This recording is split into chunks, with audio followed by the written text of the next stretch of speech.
ఆధ్యాత్మిక వార్తావాహిని భక్తి విశేషాలకు స్వాగతం. హైదరాబాద్లోని బల్కంపేటలో శ్రీ రేణుకా ఎల్లమ్మ అమ్మవారి ఆషాఢ మాసోత్సవాలు ఘనంగా జరిగాయి. ఆషాఢ మాసంలో 3 రోజుల పాటు జరిగే ఈ ఉత్సవాల్లో మొదటి రోజు ఎదుర్కోలు ఉత్సవంలో వేలాది మంది భక్తులు ఉత్సాహంగా పాల్గొన్నారు. రెండో రోజు ఉత్సవాల్లో భాగంగా భాగ్యనగర ప్రజల ఇలవేల్పు బల్కంపేట ఎల్లమ్మ కళ్యాణం వైభవోపేతంగా జరిగింది. స్వామి అమ్మవార్లను ప్రత్యేకంగా అలంకరించిన వేదికపై కొలువు తీర్చారు. అనంతరం వేద పండితుల మంత్రోచ్చారణల నడుమ జమదగ్ని మహర్షి ఎల్లమ్మ తల్లి కళ్యాణం కన్నుల పండుగగా జరిగింది. భక్తులు వేకువజాము నుంచే ఆలయానికి చేరుకుని అమ్మవారి కళ్యాణం తిలకించారు.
మూడో రోజు రథోత్సవం అంగరంగ వైభవంగా సాగింది. వేలాది మంది భక్తులు అమ్మవారి రథోత్సవంలో పాల్గొన్నారు. కన్నుల పండుగగా సాగిన రథోత్సవం సందర్భంలోనే భక్తులు వేలాదిగా ఆలయానికి తరలివచ్చి అమ్మవారికి బోనాలు సమర్పించారు.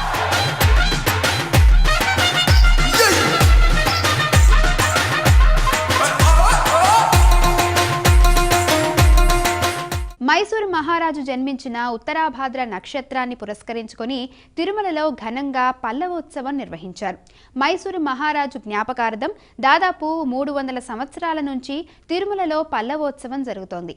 పల్లవోత్సవంలో భాగంగా సహస్రదీపాలంకార సేవ అనంతరం శ్రీదేవి భూదేవి సమేత శ్రీ మలయప్ప స్వామివారు ఊరేగింపుగా కర్ణాటక సత్రానికి వేంచేపు చేశారు. కర్ణాటక రాష్ట్ర ప్రభుత్వ ప్రతినిధులు, మైసూరు సంస్థానం ప్రతినిధులు స్వామి అమ్మవార్ల ఆహ్వానం పలికి ప్రత్యేక హారతి సమర్పించారు. మైసూరు మహారాజు జ్ఞాపకార్థం శ్రీవారి ఆలయంలో ప్రతి నెల ఉత్తరాభాద్ర నక్షత్రం రోజున రాత్రి 7:30 ప్రత్యేక ఆస్థానం నిర్వహించడం ఆనవాయితీగా వస్తోంది.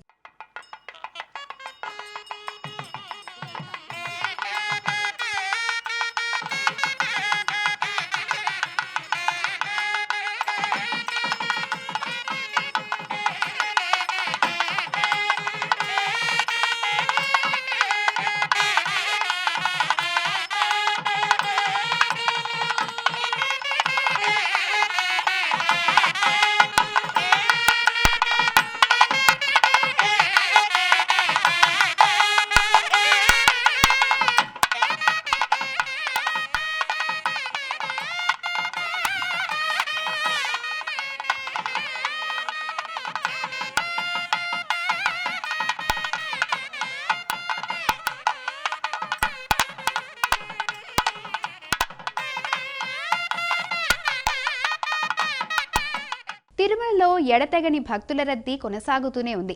భక్తులు వేచి ఉండే వైకుంఠం క్యూ కాంప్లెక్స్ మొత్తం భక్తులతో నిండడమే కాదు, ఆలయం బయట శిలాతోరణం వరకు భక్తుల క్యూ కొనసాగుతోంది.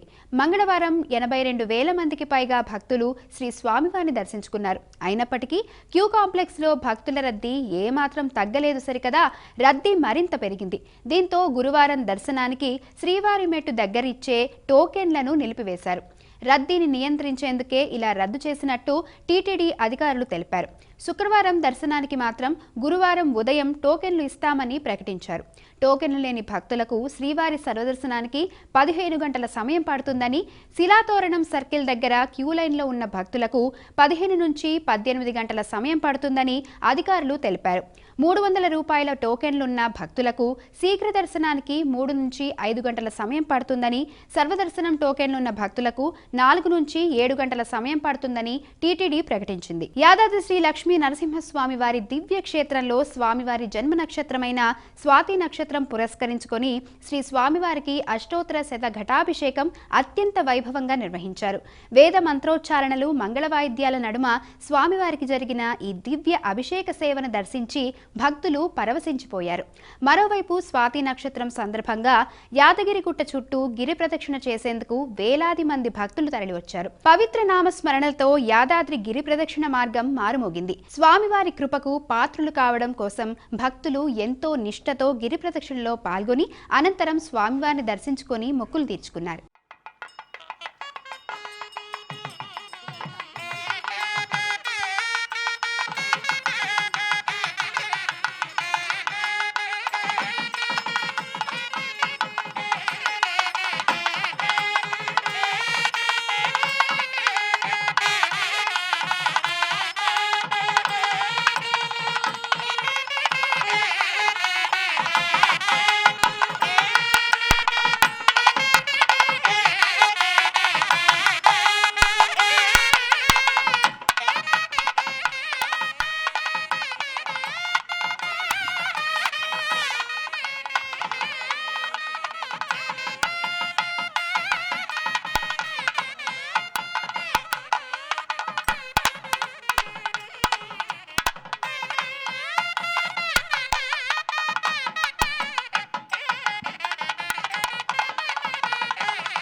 మహాకవి అన్నమయ్య తన 16 సంకీర్తనలతో కీర్తించిన ప్రసిద్ధ వైష్ణవ క్షేత్రం శ్రీ సౌమ్యనాథ స్వామి వార్షిక బ్రహ్మోత్సవాలు తిరుమల తిరుపతి దేవస్థానం ఆధ్వర్యంలో వేడుకగా ప్రారంభమయ్యాయి.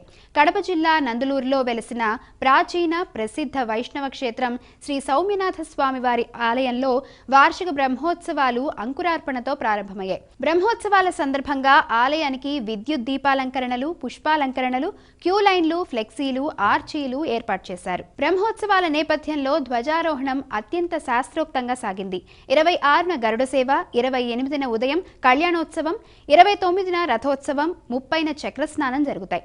ఉత్సవాల్లో ప్రతిరోజు ఉదయం 8 గంటలకు, రాత్రి 7 గంటలకు స్వామివారు వివిధ దివ్య వాహనాలపై మాడవీధుల్లో విహరించి భక్తులకు దర్శనమివ్వనున్నారు.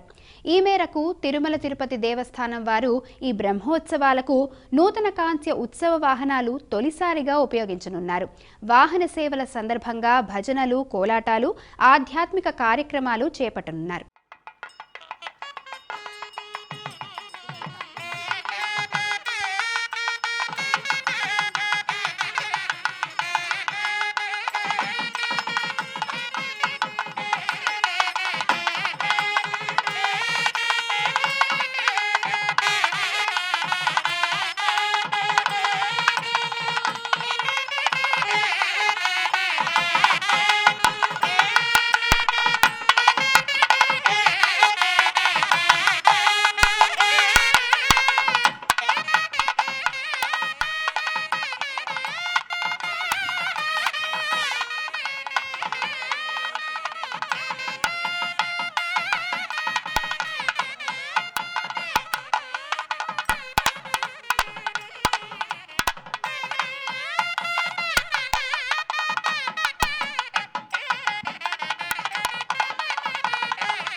హనుమకొండ జిల్లా భీమదేవరపల్లి మండలం కొత్తకొండలోని ప్రసిద్ధ శ్రీ భద్రకాళి సమేత వీరభద్రస్వామి ఆలయంలో నిర్వహించిన వరుణయాగంలో రాష్ట్ర రోడ్డు రవాణా బీసీ సంక్షేమ శాఖ మంత్రి పొన్నం ప్రభాకర్ పాల్గొన్నారు. వేద పండితులు వేద మంత్రోచ్చారణల మధ్య యాగాన్ని నిర్వహించగా మంత్రి ప్రత్యేక పూజలు నిర్వహించి పూర్ణాహుతిలో పాల్గొన్నారు. అనంతరం ఆలయ అర్చకులు మంత్రికి వేదాశీర్వచనం అందించి తీర్థప్రసాదాలు అందజేశారు. ఈ సందర్భంగా రాష్ట్రంలో సమృద్ధిగా వర్షాలు కురిసి ప్రజలందరూ సుఖశాంతులతో జీవించాలని, రైతులు పాడి పంటలతో సుభిక్షంగా ఉండాలని స్వామివారిని ప్రార్థించినట్లు మంత్రి తెలిపారు.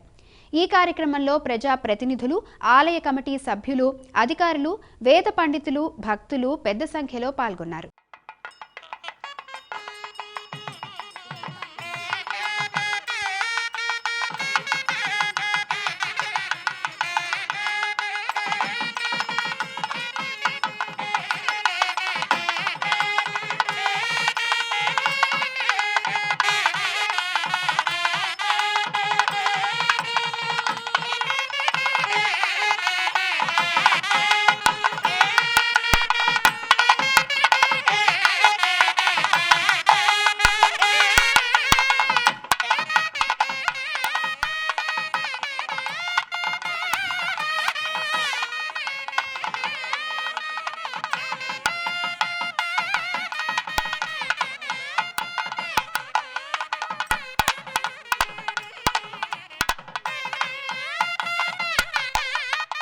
తాత్కాలికంగా వాయిదా పడ్డ అమర్నాథ్ యాత్ర మళ్లీ ఎప్పుడు ప్రారంభమయ్యేది అంతుపట్టడం లేదు.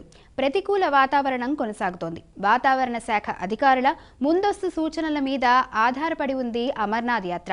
జమ్మూ కాశ్మీర్లో గత వారం రోజుల్లో భారీ వర్షాలు, అంతకుమించి క్లౌడ్ బస్ట్తో వ్యవస్థలన్నీ చిన్నాభిన్నమయ్యాయి. రహదారి వ్యవస్థ పూర్తిగా దెబ్బతింది. అందుకే మంచు శివలింగాన్ని దర్శించుకునే అమర్నాథ్ యాత్రకు ఉన్న 2 మార్గాలను మూసివేశారు. ప్రయాణికులను నిలిపివేశారు. బాల్తాల్, పెహల్గావ్ 2 మార్గాల్లోనూ ప్రయాణానికి అనువుగా లేదు. వర్షాలు తగ్గి వాతావరణం తెరిపిస్తే గానీ మళ్లీ అమర్నాథ్ యాత్ర ప్రారంభమయ్యే పరిస్థితి లేదు. అంతవరకు బాబా బర్సానీ దర్శనం అయ్యే పరిస్థితి లేదు. దీంతో అటు బాల్తాల్లోనూ ఇటు పెహల్గావ్లోనూ అమర్నాథ్ భక్తులు బేస్ క్యాంపులకే పరిమితమై ఉన్నారు. మనందరికీ నచ్చే, మనమందరము మెచ్చే పండుగ వినాయక చవితి. ఆ ఉత్సవము దగ్గర పడుతోంది. అందుకే వినాయక విగ్రహాల తయారీ ఊపందుకుంది. మనం పూజా సమయంలో వినాయక అష్టోత్తర శతనామావళిని పఠిస్తున్నా, నామాలు ఎన్నున్నా రూపాలు మాత్రం 32 చెబుతుంది ముద్గల పురాణం. అయితే విగ్రహాల తయారీ కేంద్రాల్లో సిద్ధమై ఉన్న గణనాథుల్ని చూస్తుంటే మాత్రం అవి 32 రూపాలు కాదేమో, 320 రూపాలేమో అనిపిస్తుంది. మీరు చూడండి.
ఇవి ఈనాటి భక్తి విశేషాలు. తదుపరి ఆధ్యాత్మిక వార్తావాహిని భక్తి విశేషాల్లో మళ్ళీ కలుసుకుందాం. అంతవరకు సెలవు.